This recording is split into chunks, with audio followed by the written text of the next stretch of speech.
Hey everyone, hope you guys are enjoying Monster Hunter Rise Sunbreak in whichever platform you're choosing to play it on.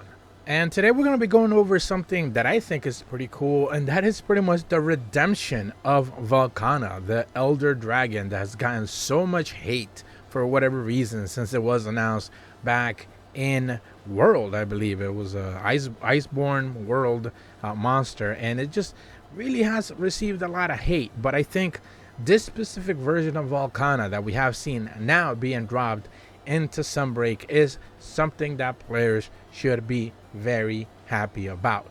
Now, this comes pretty much as part of the second event quest that we got this week, where it essentially Capcom decided to drop a brand new Hazard quest version of Volcana.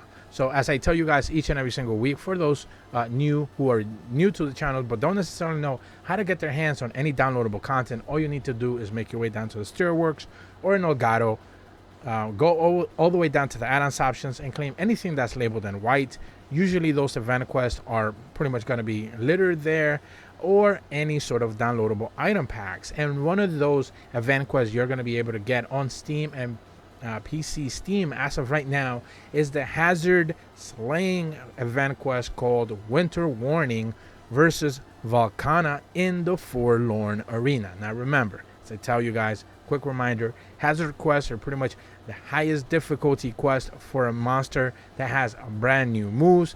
It is still, I guess, a point of discussion whether Risen Anomaly Investigation Elder Dragons are kind of like the toughest encounters in the game, or Hazard versions of monsters that didn't have an Anomaly Investigation versions of themselves are still the toughest battles. So essentially, Hazard Luzin Nargacuga, Hazard Violet Mitutsune, and now Hazard Volcana. Remember, Volcana has no Anomaly Investigation or Risen Elder version of itself. This is something that we discussed even heading into the leaks.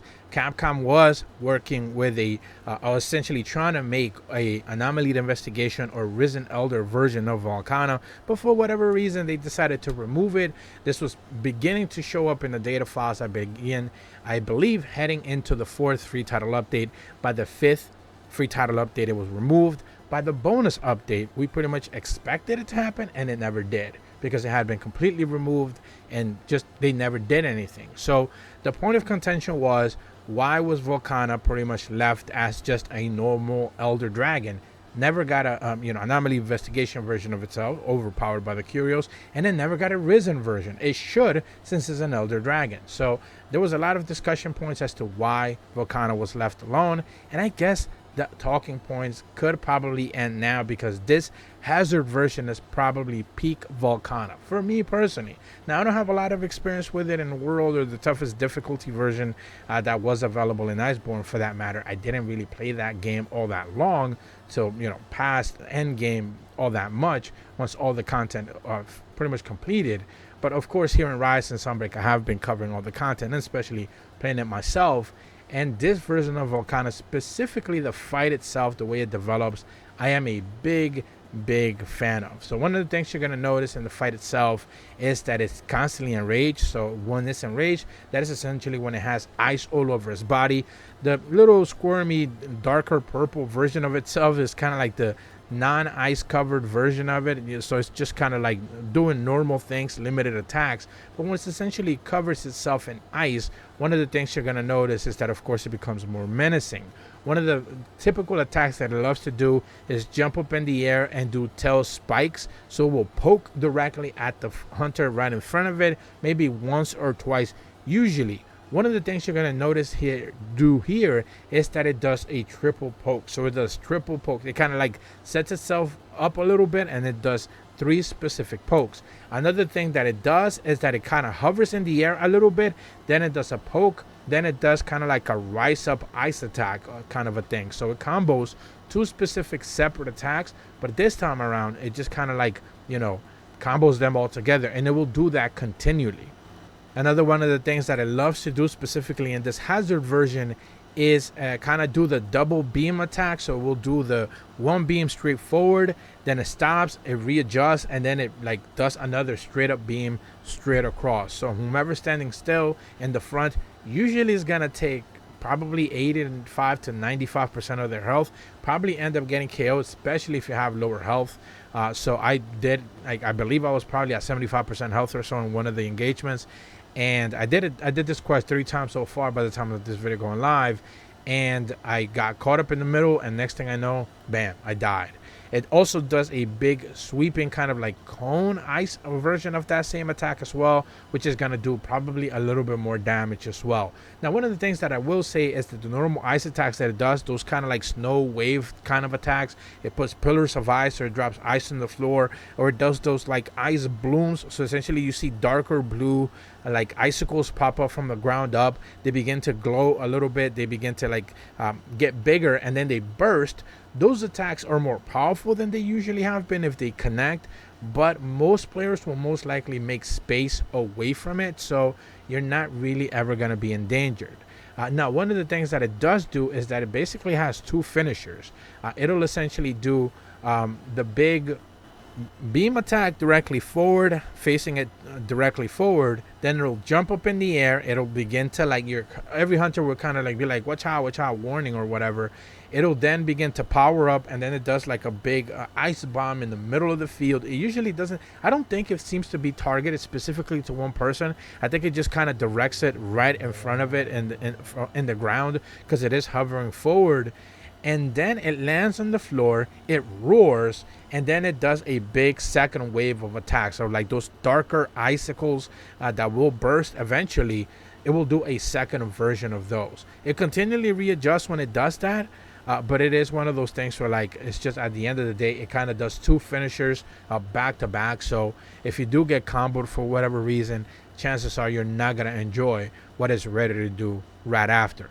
The last attack that I also saw that it didn't necessarily do all that often, but maybe it's just a more powerful version of it, and it did remind me of Risen Crimson Glow Valstrax in this regard, is that it has a little bit of a charge attack. It charges forward a little bit, and then it does kind of like turns its body around, and it tail swipes all across from essentially where it was facing. Now it's given as its back, and it just kind of does a swiping tail kind of attack. So that's one of those that probably going to hit you 70-65% of your health. So again, if you're not necessarily topped off, or you're using one of those armor sets that will drain your health to be able to not necessarily to be able to do more, stack up more AP or element or whatever it is, you're probably going to end up getting killed by that thing, just because of the nature of just how it is. Yes, I do still think those beam attacks are probably the most dangerous and the most highest damage that it's going to do. Certainly the swiping ice beam attack that it does is probably the most powerful one in general, because it does swipe it across. There is another version of it that I believe it does it like upward and then outward in a diagonal face, but it doesn't necessarily seem to be all that dangerous. And even if you do knock the ice off its head, and eventually just kind of put it back into its normal state, it won't take long before it powers up again. So it does have those tendencies from the Rajang, Hazard Rajang, where it's just constantly enraged. This one will just constantly power itself up, keeping the ice on its body, where essentially you have like a little snow. You'll notice that the weather kind of changes. That is usually when it's enraged. You'll see little like crystallized bits of ice and snow kind of like continually drift all across the map in the forlorn arena, and that's how you basically know that it's continually enraged. If for whatever reason you still don't necessarily see how blue it is, eventually once it gets unenraged or unpowered, it'll turn a little bit darker, because it's lost all the ice and light blue ice that it had all over his body, all over his head, and then it just pretty much becomes normal Volcana. So this one is one of those really, really good fights. I do think Volcana has been officially redeemed in my eyes, but I was never really critical of it to begin with. I know originally there were a lot of people really upset that it might have been the weakest Elder Dragon that Capcom had dropped by the time that it released back in Iceborne. For whatever reason, they had their own opinions in that regard, but at the end of the day, I never really had an issue with Volcana when I fought it a couple of times that I did. Again, I didn't really do the toughest